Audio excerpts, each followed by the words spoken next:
the suppression of the use of marijuana and of the forces lurking behind it are the most important jobs this department is now engaged in. In 1930, the records on marijuana in the Washington office of the Narcotics Division scarcely filled a small folder like this. Today, they fill cabinets. Welcome, ladies and gentlemen, Coloradians and everyone that's smart enough to listen from the outside. One of the most amazing plants we've ever discovered. The pot party, the trippers, the grasshoppers, the hip ones, all gathered in secrecy and flying high as a kite. Welcome back, ladies and gentlemen, to another episode of Stoned Appetit with your fucking idiot host. As always, it's me, Kip, and across the screen, I got CB. How are you?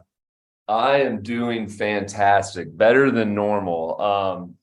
Despite a few car repairs that I got to get done, the stars are aligning and I'm pushing forward and all the momentum is behind me here in Denver. I couldn't agree more. This is the week of fucking Chris. We had a kick-ass weekend last weekend. We enjoyed the Big Eat with our friends from Eat Denver, supporting the local restaurants. We got a lot to talk about, break down last weekend, talk about the week's calendar ahead. But before we get into any of that, and we have some hilarious stories from the community as well, we're going to talk about Landlord woes. We're going to talk about Chris's rental hunt. We're going to talk about just moving on up in life today. This is a strictly all us episode. So if you're tuning in to hear a guest talk bullshit with us, my friends, give yourself a break. It's just us. We're going to have some fun with it. But before we get into that, let's give a shout out to our sponsors. Numero uno. This episode is presented by our friends over at Standing AKIMBO. For those that obviously have listened to this podcast before, they know that it's a medical-only dispensary located at 3801 Jason Street. But what you may not know is that even if you don't have your medicinal card, they will help you get it, and they will actually give you a little rebate so that you can get it in there and get it for cheaper. So by stopping in, letting them know, they'll give you a flyer, and then you can go off and see the doctor. One reason it's advantageous to have that medical badge right now is because we're in the midst of a fucking recession, Chris. No matter if gas prices are slowly coming back down to normal, inflation, the fucking Fed, we're getting screwed left and right by this government, by every government. And that's why we have to say, fuck them all. Yeah. So we're stoked to have Standing AKIMBO as our sponsor, but we're more stoked about the money that we save when we go to the register. No matter what you purchase, you're probably getting it for 2/3 the cost over at Standing AKIMBO, juxtaposed to any other dispensary in town. And that's why we fucking love them. And that's why we've partnered with them. If you want to complain about the length of the line because you're not the only one shopping for the best deals in town, well, then use their website. Go to standingakimbo.com or go to weedmaps.com and then search for Standing AKIMBO and do all your ordering online. And then all you have to do is pick that bitch up and pay for it. Bing, bang, boom, easy peasy, lemon squeezy. Woo. Speaking of lemons, let's give a shout out to our friends over at Seed and Smith. No, it's not a lemon company, but they did use their sour lemon in their newly released Stoned Appetit Dart Pod. Not only do we love them because we like to collab with them and we love the team over there, but it's also because they are growing fantastic kush. You don't have to be looking for the digital vape. You can go analog style. They've got the fire flower that's bringing home the awards. You'll see them at our dinner series. You see them on our social media page. And you can see them across the metro at specific dispensaries. But the best way to find the closest one to you is to go to www.seedandsmith.com. And then when in doubt, they have 2 dispensaries, Chris. Which one's your favorite? My favorite's the newest one up in Louisville. Oh, yeah. The flagship location they have at 1411 Hecla Way, I think is what it is. Either way, you can Google it. It's right down the street from Precision Pours, fantastic coffee, and a stone's throw from downtown Louisville, where there's fantastic food like Moxie Bread, Lula's, Ruby Ruse is in the area. There's great food up there, and there's also great cannabis. But you don't have to go specifically to theirs. You can go to any dispensary. Just check out seedandsmith.com to find out which one's closest to you.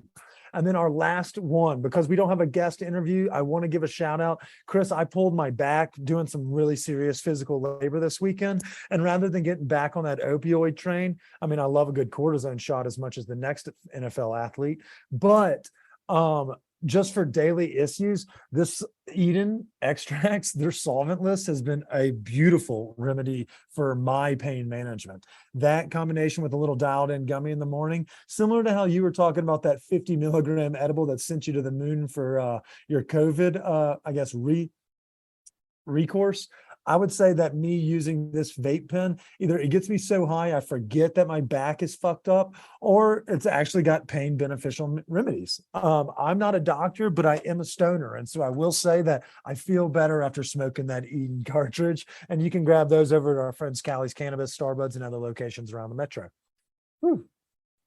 Hell yeah, that was a nice read.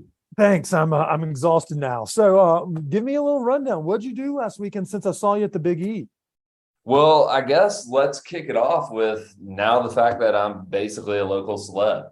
I was on 9 News Denver last week as part of their larger story now on the rental market in Denver, which if anyone's listened to the previous few episodes we've discussed, but it's a fucking shit show out there. You got people wanting bids. You got people just being like, nah, we're passing on you. And you have people just leading you on like, yeah, we'll send you a lease tomorrow. Oops, sorry, we already signed one.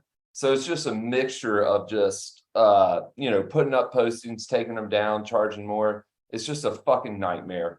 But since our story aired on 9 News, a good friend of mine reached out to us and we have since locked down a location.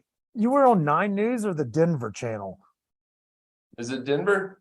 Denver You're News? on the Denver channel, you stupid fuck. Shout out to Micah over there. 9 News is Kyle Clark, and that was a different one. Oh, that's right. Yeah, I get confused with all the local news stations here. Well, you've got another one coming up too, so it's not just one rendition. So I get And it. also, you're a busy boy. Speaking of news channels, I get confused. I just realized this last night. I get confused. It looks like Kyle Clark's brother. The other person, I forget his name, but they look exactly alike on that news channel. Can't remember the names, but anyways, you know what I'm talking All those white people look the same. Am I right? Yeah. But yeah, so actually leading into that, today, Rocky Mountain PBS is going to do a little interview with me and my lady talking about the rental woes we faced and the challenges in the market and all that stuff. Even though we found a place, like I still feel sympathy for those searching and for those with leases ending and they got to find a new place. So hopefully these news things will bring kind of, I don't know, some kind of, I don't know what they're going to bring, but at least like covering these can make like maybe landlords feel shitty. I don't know. Yeah, Probably not. I mean, if we were allowed to put them on blast, which we're going to do a little later today, I have some testimonials and stories of alleged slumlords here in Denver that are just fucking cunts in every sense of the word. But you're right. It's kind of like cockroaches. You need to shine a light on them. So at worst, they'll at least scurry. But if they see a public uproar and outreach, maybe they change these brutally preposterous tactics that they're using to price gouge the community. But at the same time, maybe also, Hancock and the team take a look a little bit deeper into the practices. Obviously, they're really trying to address some of the main issues that are affecting Denver right now, like the overreaching amount of food trucks in Lodo. Hancock and his team are really handling the real hard-hitting issues. So I'm sure it gets the attention of the people that really matter, Chris. So keep the faith in our local government, especially in Denver.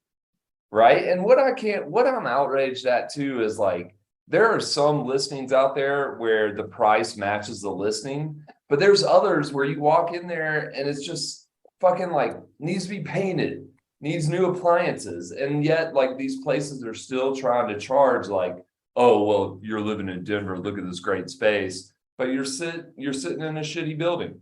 So hopefully they fix it and the features match the price range. So what are you going to say in the second one that you didn't say in the first? Are you going to tip your hand? For those that are listening, you can actually hear this podcast. Is today Tuesday? Yes. You can hear this podcast tonight/tomorrow, but you can see Chris on the news tonight/tomorrow as well. Are you going to say anything different from the first episode to the second episode? Yeah, I'm not entirely sure. I think the Rocky Mountain PBS one might be a little more involved rather than just a few little clips. So the one thing I do want to address is what criteria is it that sets one applicant out from another? If you both have similar credit scores, it just seems really subjective. And there needs to be some kind of formula or something where it's if you follow these steps, if you viewed the house and you were first in line, then you should have first dibs. And I don't think that's how it is, which makes it kind of an unfair process. Yeah. And, I think that could also, you mentioned, besides credit score, the credit score system is awfully, skewed as well. Started in 1989. It's definitely a way to keep, the poorer communities in poor, substantial situations and things of that nature, whether it be getting dinged for a simple credit check or, not be able to get the same line of credit that, other folks that may have had generational wealth and things of that nature have had, so I feel like we've tried to address these issues as a systemic process, but even with the anti-discrimination processes in the rental system, they found workarounds. Landlords now do background checks. It's what the fuck shows up on a background check? Does it show that I have a handsome dog or a bad dog? I don't get my dog's nails clipped, so your floors are more sus? Or is it based off of just has this person been evicted? Has this person been arrested? Those I understand are basic questions, but let's say everybody checks those boxes of no one's been evicted, no one's been, it shouldn't even come down to, oh, you have an 802 and this person has a 750. It should be, this motherfucker is going to give you $2,400 on the fucking front. And in exchange, you give them the keys to the apartment. It drives me, it's baffling. I don't get it. You're right. We need some more clarity as to how, these systems are in place and why. Yeah, and I want to say, I think the biggest concern of mine, which I feel like this has to be slightly illegal, is the fact that these rental companies, if they're managed by larger companies and not individual owners, they tend to invite you to submit these applications maybe after you viewed it. So they could potentially get 20 to 30 applications at $50 a pop, and half the applicants have no chance of getting the fucking rental property. So there they are, just raking in money, and it just seems like an unfair practice. So that's one of my biggest gripes with the whole application fees and different things like that. I think that's bullshit. I couldn't agree more. And it sounds like you're not only educated on the topics of, what you want to see addressed, but also don't forget, if you make a really good point, plug the podcast, and be oh yeah, we talked about that in detail on this week's podcast. And, people are going to hear us talking, not using as many F words this episode because we're just talking casually instead of all excited and, bumbly gumbly. Right. I'm not entirely sure when this is going to air, just based off, I don't know how Rocky Mountain PBS works. So we'll post something whenever it airs.